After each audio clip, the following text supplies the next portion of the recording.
హరే కృష్ణ ఆత్మబంధువులారా, ఈరోజు చాలా మంచి టాపిక్ తీసుకుందామండి.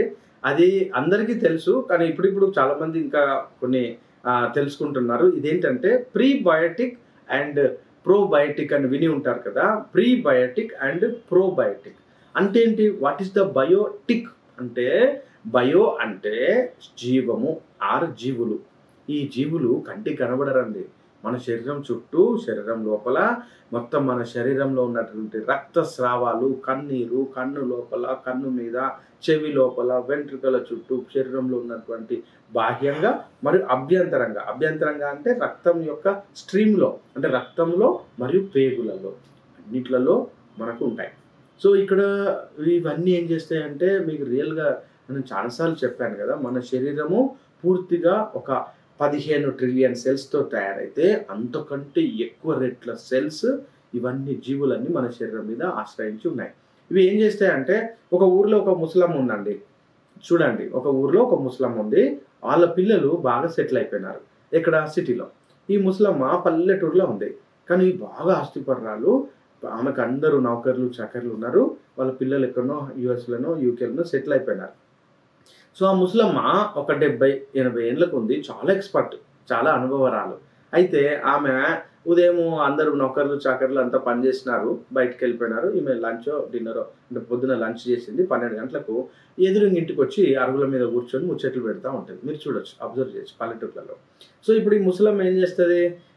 ఎదురుంగి ఇంట్లోనో లేకుంటే పక్క ఇంట్లోనో కూర్చొని ఆ రోజంతా టైం పాస్ చేసి, మళ్ళీ ఈవినింగ్ 4-5 వరకు టైం పాస్ చేసి, మళ్ళీ ఇంటికి పోయి కాస్త కునుకు తీసి మళ్ళీ సాయంత్రం ఆమె యొక్క డైలీ లైఫ్ ఉంటుంది.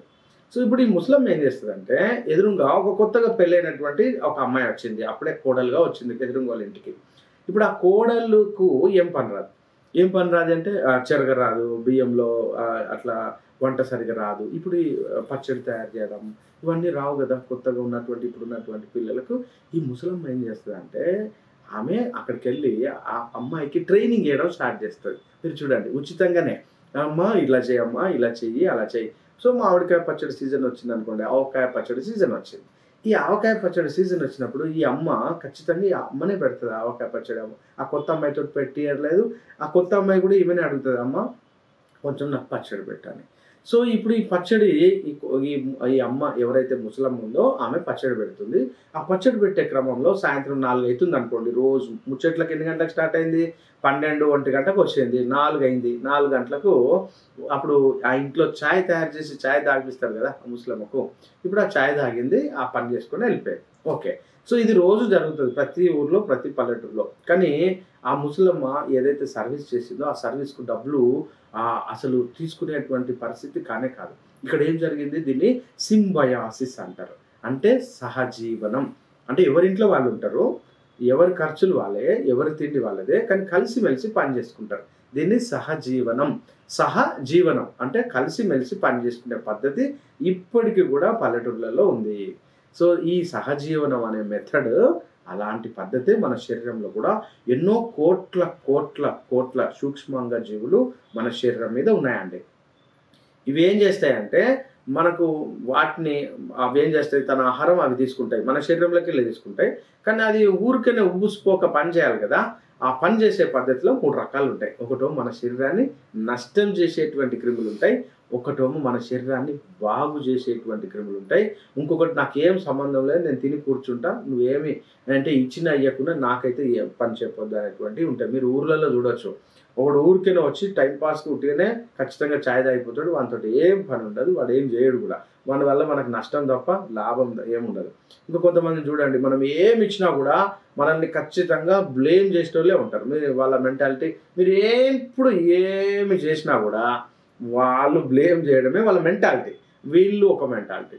ఇప్పుడు నేను చెప్పిన ఇంతకుముందు ముసలమ్మ చూసినా వీళ్ళు ఒక మెంటాలిటీ. వీళ్ళు ఏం చేస్తారంటే, వాళ్ళ దగ్గర ఇప్పుడు ఆమె పెద్ద ఆవిడ ఉంది, చెరుగు వస్తుంది ఆమెకు.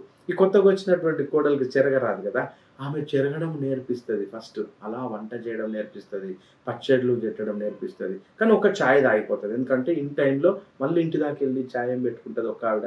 కాబట్టి ఆమెకు ఛాయ్ ఇస్తారు. ఈమె ఒక్క ఛాయ్ వల్ల ఎంత ఉపయోగం చూడండి. అలాగే మన శరీరంలో కూడా మనకు ఎంతో ఉపయోగపడేటువంటి బ్యాక్టీరియా అంటారు వాటిని. పేరు బ్యాక్టీరియా అంటే చిన్నదండి, వాటిని సహజీవనం చేసే జీవులు, సూక్ష్మంగా జీవులు. ఈ సూక్ష్మంగా జీవులు మన శరీరంలో అవి ఏం చేస్తాయంటే మన యొక్క డైజెషన్ సిస్టమ్ మొత్తం అవే పనిచేస్తాయి. అంటే చిన్న ముక్కలుగా చేసి మన యొక్క పేగు గోడలకు తినబెడతాయి అన్నమాట. అవి తినబెడతాయి. ఎప్పుడైతే ఇవి చనిపోతాయో మన యొక్క డైజెషన్ సిస్టమ్ కొలాప్స్ అయిపోతుంది. మనం జీర్ణం చేసుకోలేము. ఆ జీర్ణం అబ్జర్వ్ చేసుకోలేము. అప్పుడు మన శరీరంలో ఈ ఖనిజ లవణాలు కానీ న్యూట్రియంట్స్ పోషక విలువలతో కూడినటువంటి ఆహారం మన పేగు తీసుకోకపోయేసరికి ఎనర్జీ రాదు. ఎప్పుడైతే ఎనర్జీ రాదో అప్పుడు మన బాడీ కుప్పగొలిపోతుంది. మీకు తెలుసు, ఇమ్యూనిటీ తగ్గిపోతుంది, రోగాలు వస్తాయి.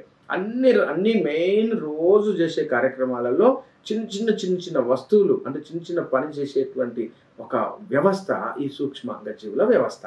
ఈ సూక్ష్మాంగజీవులలో 3 రకాల మెంటాలిటీ ఉంది కదా. అయితే ఈ సూక్ష్మాంగజీవులలో 3 రకాలుగా వాటి యొక్క పెరుగుదలను బట్టి అంటే అవి probiotics and prebiotics and post biotics అని అంటారు. వీటిలలోనే అంటే ప్రీబయాటిక్ అంటే అవి వాటి యొక్క గుడ్లు అనమాట. అంటే అవి ఏమంటారు గుడ్లు. మనము అంటే గుడ్లు అంటే మీకు తెలుసు కదా, పెరుగులో 3 రకాలుగా ఉంటాయి. అంటే ఆల్రెడీ ఆ బ్యాక్టీరియా చనిపోయే దశలో ఉన్న వాటిని పోస్ట్ బయాటిక్ అంటారు. అంటే ఏజ్డ్ అనమాట. యంగ్గా ఉన్న వాటిని మనకు ప్రీబయాటిక్ అంటారు. సో యంగ్ అంటే జస్ట్ అప్పుడే ఇక పుట్టిన వాటిని ప్రీబయాటిక్ అంటే prebiotic, probiotic and post biotic. Probiotic అంటే మనకు ఆల్రెడీ మిడిల్ ఏజ్లో ఉన్నాయి. అంటే వీటి యొక్క ఏజ్ ప్రకారంగా మనకు 3 రకాల పనులు చేస్తాయి. మీకు తెలుసుగా, చిన్న పిల్లాడు ఉన్నాడు, వాడు ఏదైనా కొనుక్కొని రాపోరా అంటే పరిగెత్తుకొని వెళ్ళి తీసుకొని వస్తాడు. మిడిల్ ఏజ్ వాళ్ళు ఏం చేస్తారు, కొంచెం ఆలోచనతో పనిచేస్తారు. ఓల్డ్ ఏజ్ వాళ్ళు ఏం చేస్తారు, కూర్చొని పనిచేస్తారు. ఇలా ఆ యొక్క వయస్సును బట్టి ప్రోబయాటిక్, ప్రీబయాటిక్ అండ్ పోస్ట్ బయాటిక్గా మనం వీటిని వర్గీకరించవచ్చు. అయితే చాలా మందికి ఈ విషయం తెలియదండి. పోస్ట్ బయాటిక్ అనేటువంటి ఆ యొక్క సిస్టమ్ గురించి ఎవరు చెప్పట్లా. కానీ పోస్ట్ బయాటిక్ అంటే ఈ యొక్క జీవులు ఏం చేస్తాయంటే ముసలమ్మలు కూర్చుంటాయి, పనిచేస్తాయి. ఇవన్నీ బ్యూటరేట్స్ అనేటువంటి కెమికల్స్ని రిలీజ్ చేస్తాయండి. ఈ బ్యూటరేట్ అనేటువంటి కెమికల్స్ ఏం చేస్తాయంటే మన శరీరంలో ఉన్నటువంటి ఆ యొక్క ఆంత్రము అంటే పేగుల యొక్క లైనింగ్ను కాపాడుతాయి. అవి ఓర్చుకుంటాయి అన్నమాట. ఏదైనా యాసిడ్స్ వచ్చినా, కెమికల్స్ వచ్చినా అవి ఏం చేస్తాయంటే ఫస్ట్ ఓల్డ్ కదా, ఏజ్డ్ కదా, అవి అట్లా అడ్డం పడి ఆ యొక్క కెమికల్స్ను ఆపుతాయి అన్నమాట. మన యొక్క పేగు గోడల యొక్క లైనింగ్ను డ్యామేజ్ కాకుండా.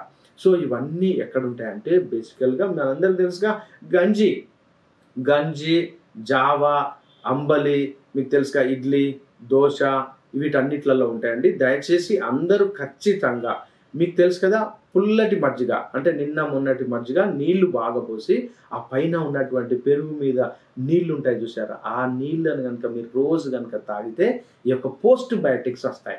So post biotic, prebiotic and probiotics ఈ 3 రకాలు సేమ్ ఏజ్ని బట్టి వాటి యొక్క పనిని మనం డివిజన్ చేస్తాయి. సో మరింత సమాచారం గురించి మళ్ళీ కలుద్దాం. హరే కృష్ణ.